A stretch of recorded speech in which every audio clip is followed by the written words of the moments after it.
యేసు ప్రభు యొక్క జీవితాన్ని మనం చూసినప్పుడు ఆయన పరిచర్య చేస్తున్నటువంటి 3.5 సంవత్సరముల్లో ఆయన చాలా అద్భుతమైనటువంటి కార్యాలు చేశాడు.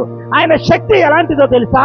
సృష్టిని కూడా ఆయన మాట చేత, ఆ యొక్క మాట చేత నిమ్మలపరిచినటువంటి శక్తి. అందుకే మత్తయి సువార్త 8వ అధ్యాయాన్ని మనం చూస్తే 26వ వచనములో ఒక అద్భుతమైనటువంటి విషయం అక్కడ కనబడుతుంది.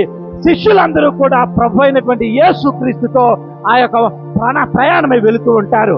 ఆ సమయంలో ఏం జరుగుతుందో తెలుసా? పెద్ద తుఫానే వస్తుంది. శిష్యులందరూ కూడా అల్లిపోతారు. అల్లిపోయినప్పుడు వీళ్ళందరూ కూడా ప్రభు అయినటువంటి యేసుక్రీస్తు దగ్గరికి వెళ్ళినప్పుడు ఆయన నిద్రపోతూ ఉండగా వీళ్ళందరూ ప్రభుని అడుగుతారు. ఏమని అడుగుతారు తెలుసా? బోధకుడా, నీకు చింత లేదా? మేము నశించిపోతున్నాము అని అడుగుతున్నప్పుడు యేసు ప్రభు చేసినటువంటి పని ఏంటో తెలుసా?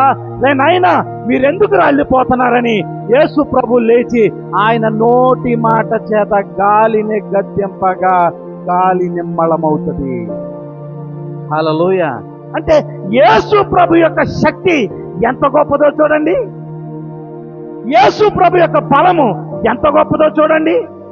ఈ రోజున పరిశుద్ధాత్మదేవుడు మనతో మాట్లాడుతున్నటువంటి విషయం ఏమిటి అంటే, నువ్వు పూజిస్తున్నటువంటి దేవుడు, నువ్వు సేవిస్తున్నటువంటి దేవుడు, నువ్వు ఆరాధిస్తున్నటువంటి దేవుడు ఆయన సామాన్యమైనటువంటి దేవుడు కాదు.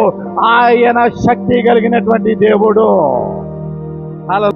ఆయన శక్తిని మనం చూడాలంటే మొట్టమొదటిగా మన జీవితంలో దినదినము మనము కనెక్ట్ అవుతూనే ఉండాలి.